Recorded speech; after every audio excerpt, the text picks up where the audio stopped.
Hello बच्चों, मैं Pankaj Chaudhary GSS 32 GB Shri Vijaynagar block district Sriganganagar से आपके लिए कक्षा 10th का द्वितीय पाठ संघ शक्ति ही का हिंदी अनुवाद लेकर आई हूँ। तो इसका हिंदी अनुवाद होगा।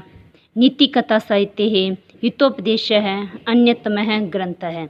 भी नीति कथा साहित्य में हितोपदेश अनुपम ग्रंथ है एवं ही श्रूयते है, इस प्रकार सुना जाता है। नारायण शर्मा नामः पंडितः पाटलिपुत्राधिपते है सुतान नीतिशास्त्रम बोध्यतुमिम ग्रंथम रच्य मास। नारायण शर्मा नाम के एक पंडित ने पटना के राजकुमारों को नीतिशास्त्र के ज्ञान करवाने के लिए ही इस ग्रंथ की रचना की। किस ग्रंथ की रचना की? हितोपदेश है।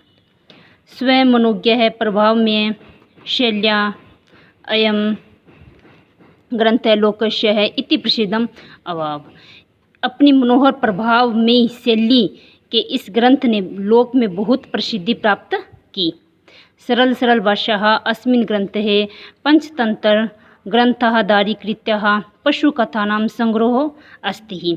सरल और सरल भाषा के माध्यम से इस ग्रंथ में पंचतंत्र आदि ग्रंथों को आधार बनाकर पशु कथाओं का संग्रह किया गया है।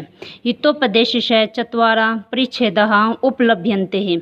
हितोपदेश के 4 परिच्छेद उपलब्ध हैं। 1 मित्रलाभ है, 2 सुहृद भेद है, 3 विग्रह और 4 संदिश्च यानी संधि। प्रस्तुतो अयं पाठः मित्रलाभ परिच्छेदशः प्रथम कथायाः संपादितो शोः विद्यते। जो प्रस्तुत पाठ है वह मित्रलाभ के परिच्छेद की पहली कथा का संपादित अंश है। अस्मिन् पाठः गुरूणाम् अवज्ञाम् एकीभूयीकृत प्रयासस्य च फलं वर्णितम् अस्ति ही। इस पाठ में बड़ों की उपेक्षा का और एकजुट प्रयास का फल वर्णित है। चित्रग्रीवस्य अवज्ञां कृत्वा कपोतः जालवद्यः संजायतः। विचित्रग्रीव की उपेक्षा करके कबूतर जाल में बंध गए।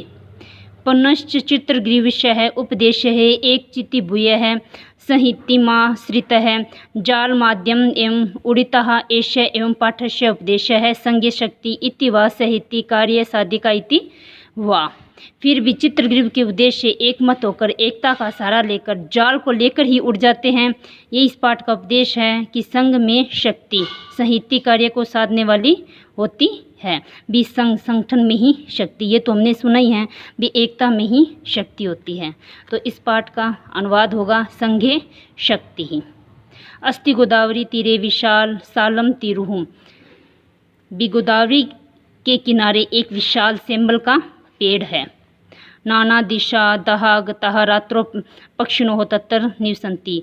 नाना प्रकार की दिशाओं में रात्रि में वहाँ पर पक्षियों का निवास होता है।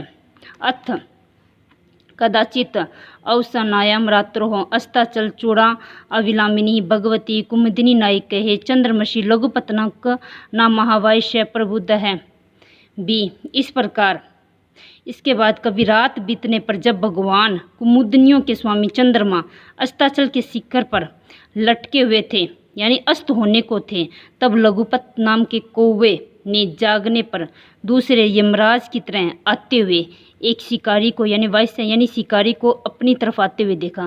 भी कहने का मतलब है कि जब अंधेरा होता है, चंद्रमा का अस्ताचल यानी जब चंद्रमा छिप जाता है और सुबह सुबह सूर्योदय होने को आता है, तब लघुपत नामक एक कबूतर ने किसको देखा? वैसे यानी अपनी तरफ एक शिकारी को आते हुए देखा।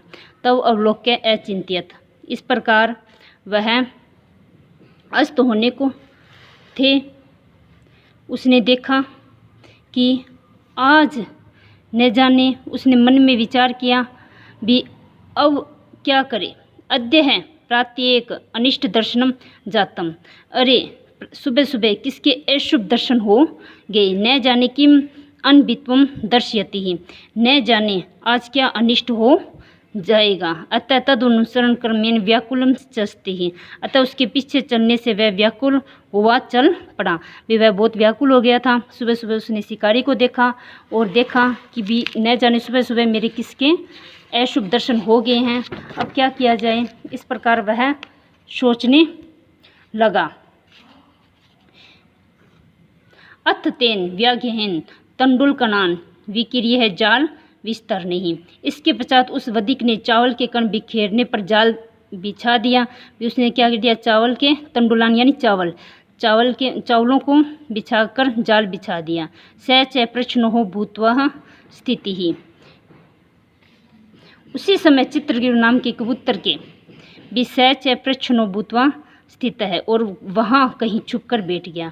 तदस्मिन् काले चित्रगुरु नाम कपोत राज्य सह परिवार सेव्यसी विसर्पन्तान तंडुलकनान अवलोक्य माश अपश्यत। फिर क्या हुआ भी उसी समय चित्रगुरु नाम के कबूतर के राजा ने परिवार सहित आकाश में उड़ते हुए उन चावलों को देखा। भी सारे आ रहे थे और उन्होंने उड़ते हुए नीचे गिरे हुए बिछाए हुए जाल पर चावलों को देखा।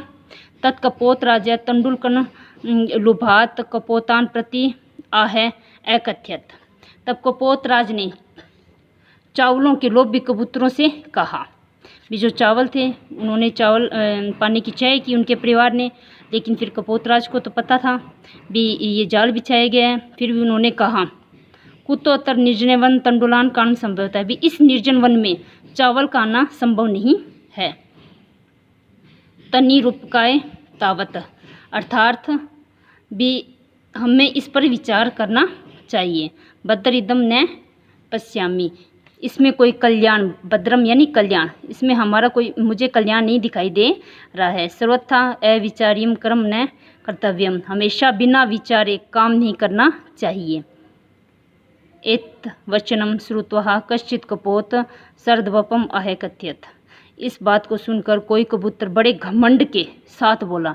भी किसी कबूतर को घमंड हो गया और उसने क्या बोला, ईर्षि ही ग्रणी ही तव संतुष्ट है क्रोध न हो नित संकित है पर भाग्योपजीवी च षड़ेते दुख भागी न है। भी ईर्ष्या करने वाला, घृणी घृणा करने वाला, तव संतुष्ट है संतोषहीन, क्रोध नो क्रोधी और नित्य संकित है संदेव शंका करने वाला, पर भाग्यो यानी दूसरों के भाग्य पर जीवित रहने वाले।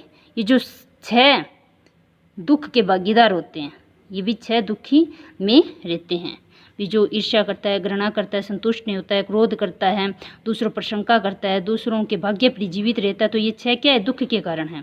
तत्श्रुत्वा कपोत राज्य शंका अनादृत सर्वे कपोत स्त्रोप विष्टाहा। इसके पश्चात क्या हुआ भी उसे सुनकर और कबूतरों के राज्य की शंका का अनादर करके सभी कबूतर वहां आ बैठे। यानी उस कपोतराज की बात सुनी नहीं और सभी कबूतर क्या चावलों को चुगने के लिए वहां बैठ गए। अनंतरम सर्वे जालेन वद्वहा बभूव है। इसके पश्चात सभी जाल में बंध गए। तत्तो यश है वचनात् तत्र अवलंबितात सर्वे तिरस्कुर्वन्ति ही। इसके बाद क्या हुआ भी तब जिसने वचनों से वहाँ उतरे थे ना, सभी उसका क्या करने लगे, तिरस्कार। भी उन्होंने एक कबूतर ने ये जो वचन दिया था उस वचनों का अनादर करने लगे सभी कबूतर। तस्य तिरस्कारम श्रुत्वा चित्रग्रीव उवाच नायमशः दोष है। उसका तिरस्कार सुनकर चित्रग्रीव बोला ये इसका कोई दोष नहीं है। भी आप इस कबूतर पर तिरस्कार मत कीजिए, इसका कोई दोष नहीं है। विपत्त काले विषम्य है का पुरुष लक्षणम, अर्थात आपत्ति के समय आश्रय ही कायर का लक्षण है। भी हमें आपत्ति आ गई और अब आश्रय कर रहे हैं, भी ये क्या हो गया, और ये किसका लक्षण होता है, का पुरुष यानी कायर का लक्षण है। तदत्र धर्म अवलंबस्य है प्रतीका चिंतयाताम, अर्थात हमें धैर्य का सहारा लेकर इसका कुछ उपाय सोचना चाहिए। भी हम अब इसमें क्या कर सकते हैं।